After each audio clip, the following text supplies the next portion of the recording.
Good morning. Hi, I'm Frank Messina, and this is the January 16, 2024 meeting of the Chatham Historical Commission.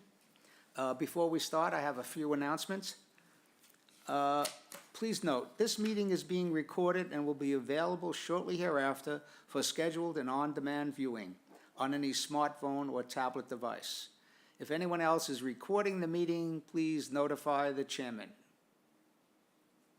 Don't see any notification, thank you.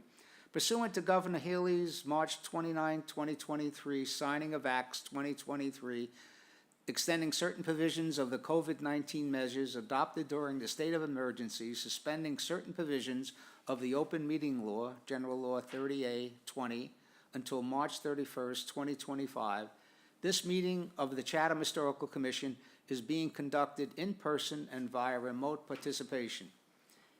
Every effort will be made to ensure the public can adequately address the proceedings as provided for in the order. A reminder that persons who would like to listen to this meeting while it is in progress may do so by calling the phone number 508-945-4410, conference ID 475052-576 #. Or join the meeting online via Microsoft Teams through the link on the posted agenda.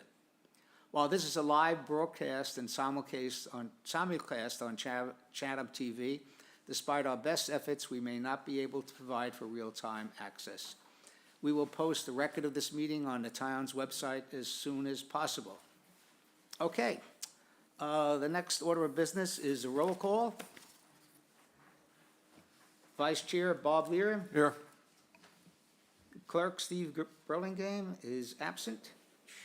Don Aikman. Here. Stephanie Hamilton is absent. Sandy Porter. Here. Janet Tennyson. Here. Alternate Robert Stevenson. Here. Stevens, excuse me. Bob, in absence of two regular members, Bob, who's an alternate, will proceed as a voting member to the commission. Just a quick note for members of the public, all two of you who are watching. The Historical Commission at the present time is short a position of an alternate, and we're always looking for a few good men or ladies, as the expression goes. If you live in Chatham, we're always looking for new members of the Historical Commission. Okay, just quickly, next order of business would be the minutes of December 5th, 2023. You have copies of that, which were provided in your package. Hopefully everybody has read them. And Annie's done a good job, we appreciate it. Annie Hayes, our recording secretary. That's Christine Bassett to my left. What is your title these days? I'm the liaison to this board. The liaison to the board. Thank you. Any comments or questions or additions, deletions? Motion to approve. Motion by Mr. Aikman. Do we have a second, please? Second. Second by Sandy. There were no other comments. Roll call, Mr. Lear. Yes. Don. Yes. Sandy. Yes. Janet. Yes. Bob. Yes. And the chair votes yes. Thank you very much. Okay, we have a relatively short or brief agenda in the sense that we only have one hearing, and we have a number of new, old business and things I have to report on. But as far as hearing is concerned, we just have one application, and the application is 23061. Be heard in accordance with Chapter 158, the demolition delay bylaw. This is a partial demolition of 21 Shattuck Lane, and this is filed by Michael Tartamelli, right, Tartamelli, Ahern Architects, and I believe he's online there. Good morning. Yes, Why don't you Mr. Chair, officially here. introduce yourself? Good morning, Mr. Chair. Yes, Mike Tartamella with Patrick Ahern Architect. I also have with me today Colby Monkey from our office, who's also project architect with me. First off, I just wanted to apologize for not being there in person. Generally like to be there with you for these presentations, but Mother Nature had other ideas this morning by us. There's quite a bit of snow up here outside of Boston, so sorry we could not be there in person. Well, I can, more importantly, how's your son? oh, he's better. He's back at school, more importantly. All right, good, you got rid of him. Yeah, get him off the couch and back in school. Yeah. So had a nice 4-day weekend planned for himself there. So worked out well. Thanks for asking.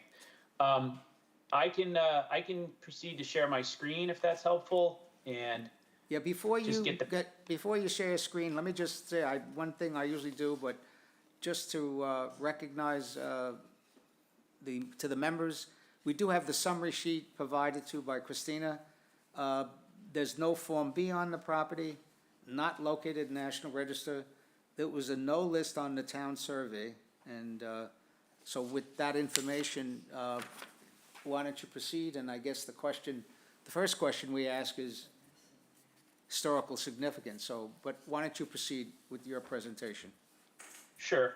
And let me just make sure the screen pops up. You guys tell me if that's okay. Yep, we're good. Good.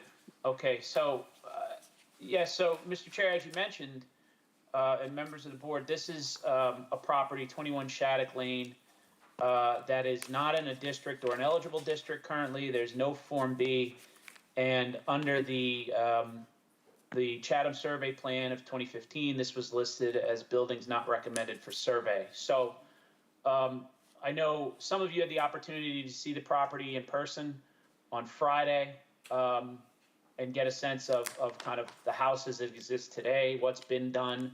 There are a few additions to the house that were done more recently. We have a little bit of history on that I'll get to in a moment. But just running through for the members that weren't there, this is the approach of the existing house. First off, from Shattuck, these are the views, which I understand Shattuck's a private way. Not sure how that might come into play here during our conversation. But the existing house, as we know it, was built in 1940, and what remains of the existing house we'll get into in a little bit more detail, but in various forms, the back part of the house was renovated between 1990 and all the way through to 2011. So there were probably about 4 or 5 building permits pulled in that time for various things, rear dormers that evolved over time. You can see here an alteration that was done, and this is what exists there today. There was also a pretty significant addition done over here on the side of the house that really doesn't relate from a detailing and massing and scale standpoint to the main body of the house that was there in 1940. These are some additional photos of the house. There's currently an in-ground, what I'd call, I guess you'd call it an in-ground pool. It's in-deck pool. It's a liner, non-gunite pool that also the landscape would be totally revisited. This is the addition that was done in the late 80s, early 90s, which you can see has some vestiges of shingle style, but has a little bit more of a neoclassical shingle style here. It's not really something that I would say is consistent with the Cape vernacular of the house as it sits today. And then we have, this is the left elevation of that addition piece here, which you can see has this kind of cantilevered dormer box with no windows and a really sort of brutalistic chimney going through it. The one wing that is also part of the 1940 house we're conceding. We couldn't find any records that said it was built later, but also we have some plans that show it existed at the time of the 1990 addition, is this 3-car garage that's part of the house today. And we've got some more analysis on the dormers and things that were done, but I think what I'd like to do is just give everybody a sense of the diagram here. This is what we're looking at as part of the original 1940s house, these boxes in the light green. These boxes were also renovated in the 90s along with the additional renovation and addition that was here. The part in the orange here was done in the 90s. That was the addition. There was something here connecting the garage at one point, so the garage wasn't detached and then connected. Whatever the addition was that was done in the 90s tore down what used to be there. And then these side wings in purple, we couldn't find the origin of those, but based on the massing and scale of the rooms, it seems that some of them might have been added. There's one piece on the front here that may have been a porch that was enclosed. But all in all, the middle of the house is what remains today, and this garage wing over here. Let me just fast forward to the proposal. So our proposal is sort of to work our way back to the 1940s addition, removing the additions from the 90s and later, and develop an architecture that could be consistent as sort of one collective thought. The existing mass in the middle will remain. We are not elevating the house in the air. We're not lifting the house up. We're going to be adding to it in the elevation that it currently sits today. So as you see up here in the front, this is the existing front elevation. This wing to the side is the garage wing protruding forward at us. And this wing in the back here is the addition that was done in the 90s. And we would be revisiting most of that architecture, and also the second, adding a half story on top of what's the existing connector today.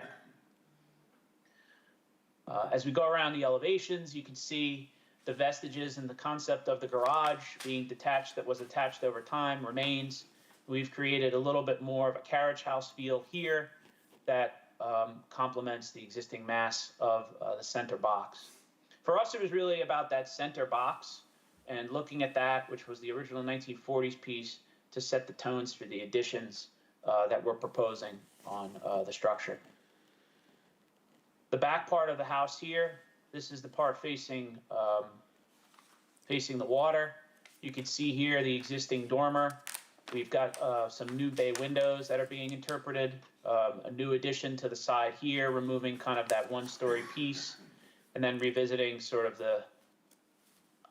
I'm struggling with an architectural identity for this. I don't know whether to call it a McDonald's hut or what to call it, but it just doesn't go, and I think that was the consensus when we were together on Friday. And again, the left side elevation here, and you can see the transformation of the wings on that side as well. You know, again, I can continue to go through the architecture, but I think one of the points here that we were discussing the other day is based on the criteria of this not having a Form B, of this house not having, in terms of historical significance, anybody that had been there or lived there or that is directly related to a significant historical figure of Chatham, and also the fact that there's no registered district, there's no eligible district. We were wondering whether or not this would be deemed significant. I'm happy to continue to discuss the architecture. I'm happy to continue to discuss the philosophy around the design, but I'd be interested to take questions or comments and open the discussion regarding the project in general and whether or not it's necessary for review. Well, thank you very much. I think I probably speak for most, if not all, the members of the commission that you guys have cracked the code on how to present an application to the Historical Commission in terms of giving us something that we can easily understand and read in terms of existing versus proposed. But I think, what we should address right away is your last comment and decide what we want to do. I think the question, that we need to resolve as a commission, or is the relative, whether or not this in fact is historically significant, and whether or not we would impose any kind of review from a demolition delay point of view.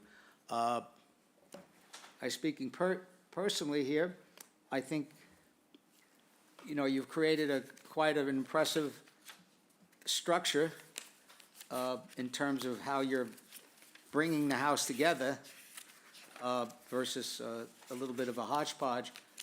I think if we were, in my opinion, if we were to have any issues relative to the historical significance, it would be the main middle part of the house, which you thankfully in some ways are preserving the original Senna Gambrell.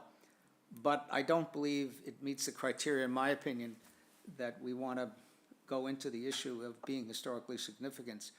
That's my opinion, but let me go around the commission, see where we are. Bob? Mike, on your, I guess it was your last point on the criteria, I agree with what you said, but one of the terms in there is significance in terms of period and style. Is there something about it that I'm missing, or that it marks some particular thing? You can say, oh, that's a classic whatever, or?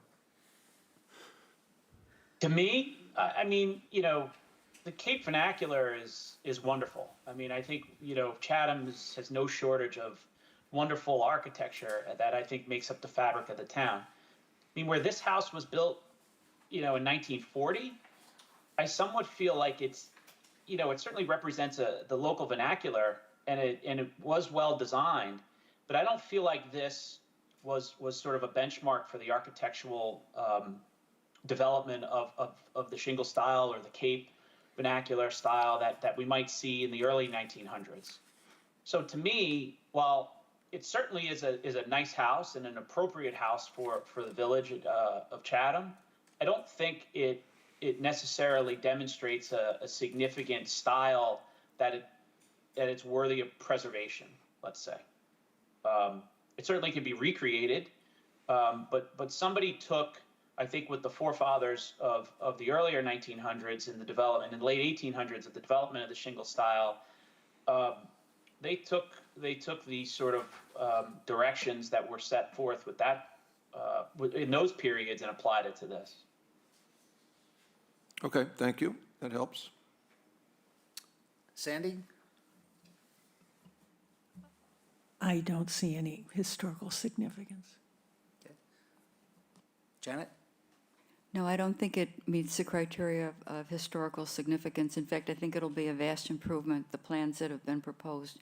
Mainly the removal of all that cement in the back and restoration of the natural, the conservation area. And no, I don't think it meets the criteria for historic. Thank you. Don? I don't think it has historical significance. Robert? I don't believe it has any historical significance. I was there for the site visit, and I agree with Janet. I think it's going to flow better and look better with the addition. It's about all I have to say. Yeah. Thank you. Yeah, I think we have a consensus in not exercising, you know, the motion relative to historical significance.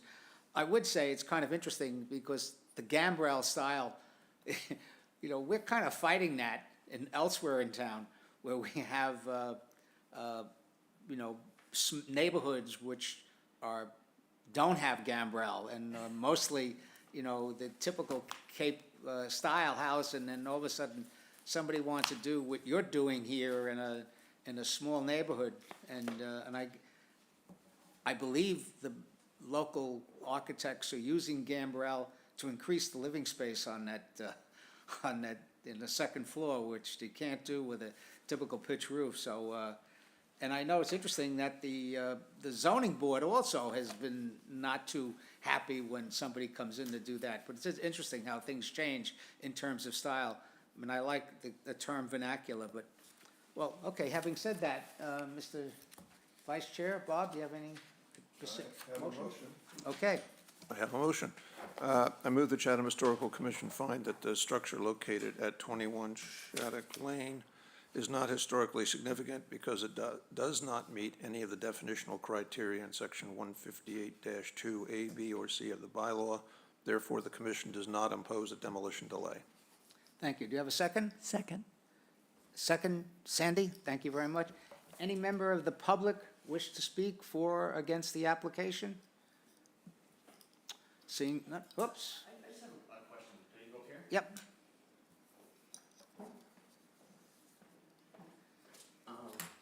Hi, my name is Brian Phillips, and I was just wondering, because it's next to the park with a windmill, preserving that type of neighborhood, does that have any historical significance? Can you say that again? Because it's next to the, I think it's Chase Park with Yes. the windmill, does it have any historical significance preserving that area? In my opinion, probably not. You know, Chase Park is nice. We have a National Register windmill there, but there's no particular National Register district, in my opinion, that would have an effect. The house, in some ways, the vernacular, if you will, of what's there now is pretty well being continued. You know, they're not making those kind of drastic changes to the basic original house. But I think what we're saying, at least in this motion, is that that particular design, albeit 1940, we don't consider it to be historically significant. All right, thank you. Thank you very much. Welcome. Okay, anybody else? All right, seeing none, we'll do a roll call. Bob, Yes. Don, Yes? Sandy, Yes. Janet, Yes. Bob, Robert, Yes. and the chair votes yes. Thank you very much, Peter. We appreciate it, and, Michael. did, Michael. oh, Michael, sorry about that. Did you just confuse me with Peter Polhemus? Yes, well, No, don't say that. Don't say- oh, no. Did you, did we receive a preservation award application from them? Not yet, no. No, were you No, still I don't think interested you in have that? yet. I know when you said that, I called our marketing director on Friday and see if we can scrounge something up. We're literally moving our office this week in Boston, so we're a little out of pocket. I'll see if we can scrape something together and get it in. I mean, yeah, we would be thrilled to get something in front of you for that.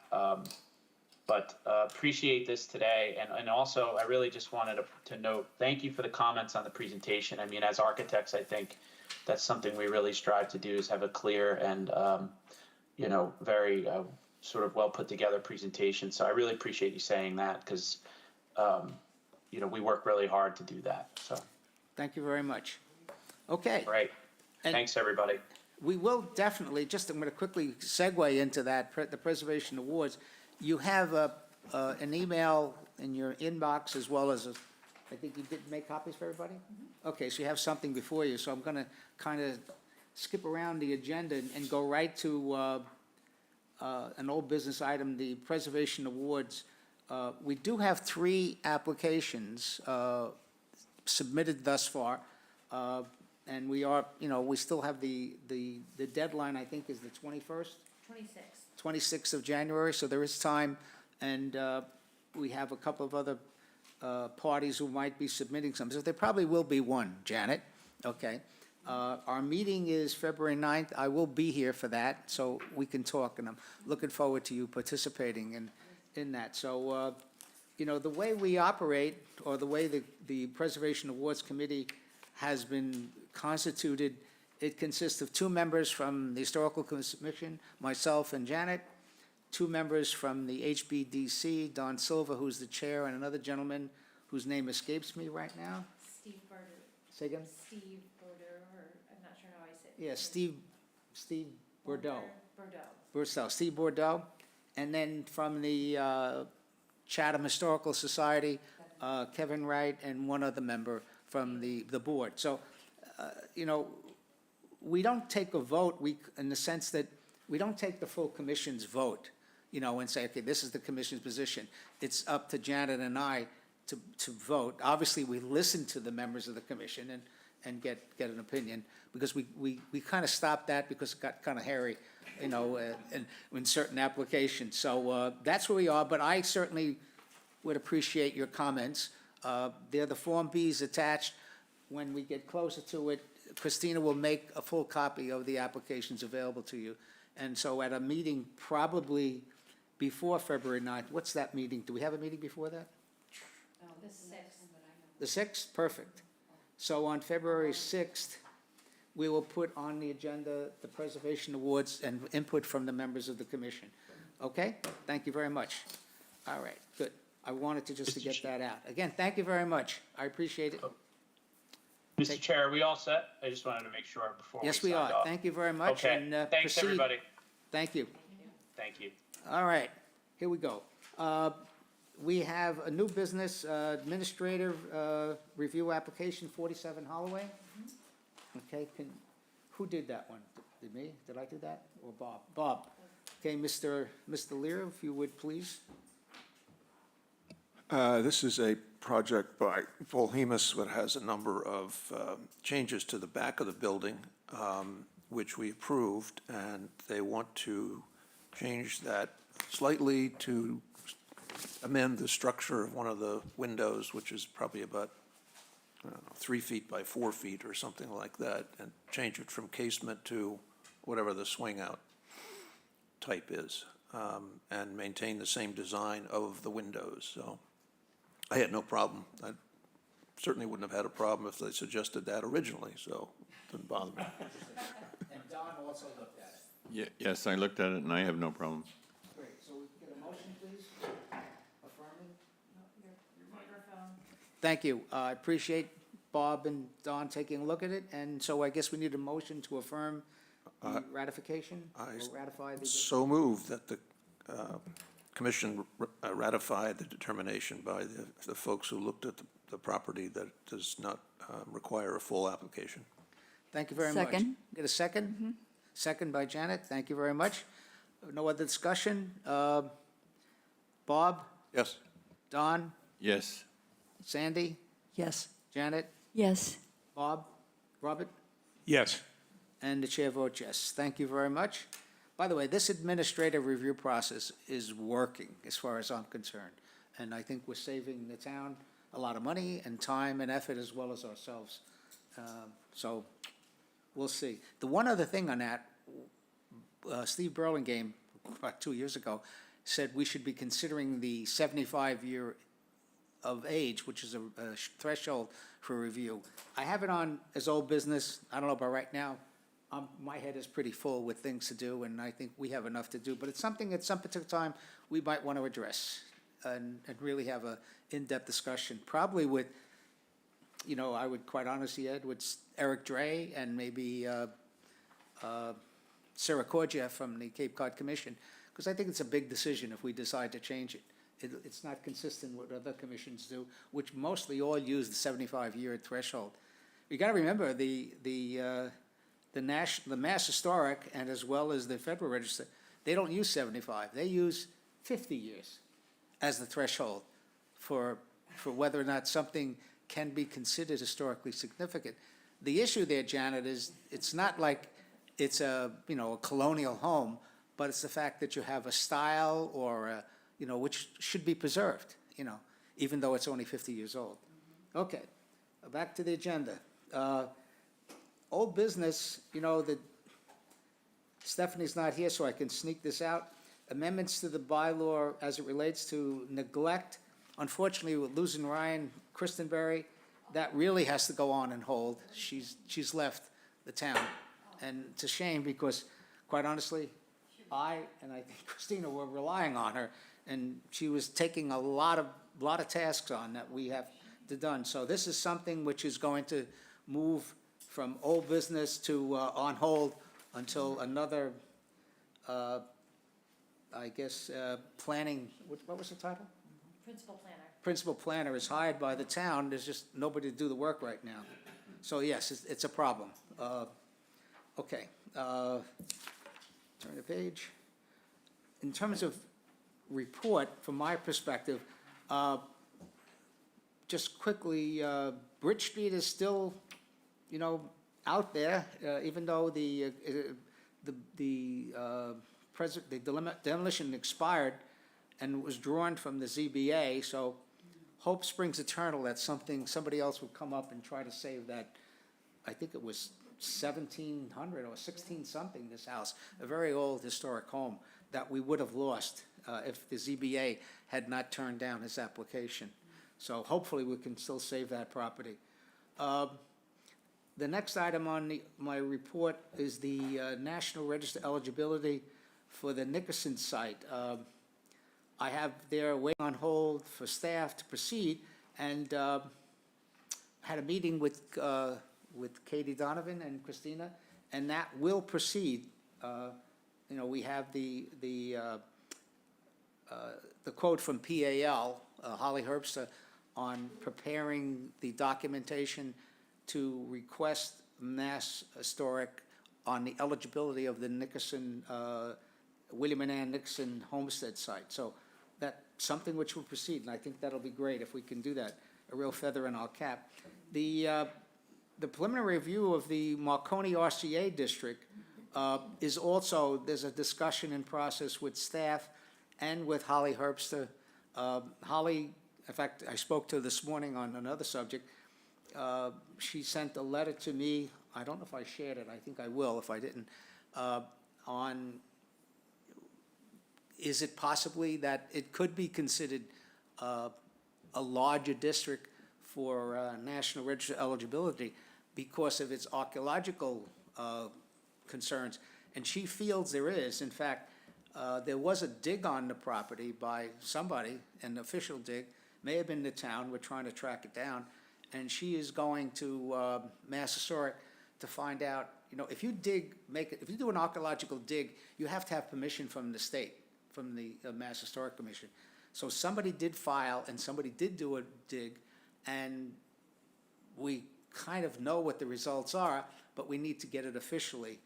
If she does look at that, we might have a very good case to expand the National Register District of the Marconi site to include the antenna field, specifically the issue of the foundations of the original antennas that were built in the 1920s, I think, by RCA after Marconi. But anyway, there's a lot to go on that, you know, I'm not saying yes because I'm still in discussions with staff and the town on how we can proceed. So it's positive, you know, proceeding. The good old boathouse is still happening. The dredging, I believe, has started, which is the first step in the process. They have all the permits, and hopefully within the next year and a half or so, we might see it floating back to Chatham. So, Don, before we leave this earth, maybe we'll see. Don and I have been working on this thing for like 20 years. So it would be great to get that back. And believe it or not, I have nothing else to add. Does somebody else have anything else they want to talk about or add or discuss? Well, it was a record. Okay, so if there's no other comments from the public or anybody else, Motion to adjourn. second, please. Second. Janet, second. All right, we'll do a quick roll call. Bob? Yes. Don? Yes? Sandy? Yes. Janet? Yes. Robert? Yes. And the chair votes yes. Thank you very much. I appreciate your attention.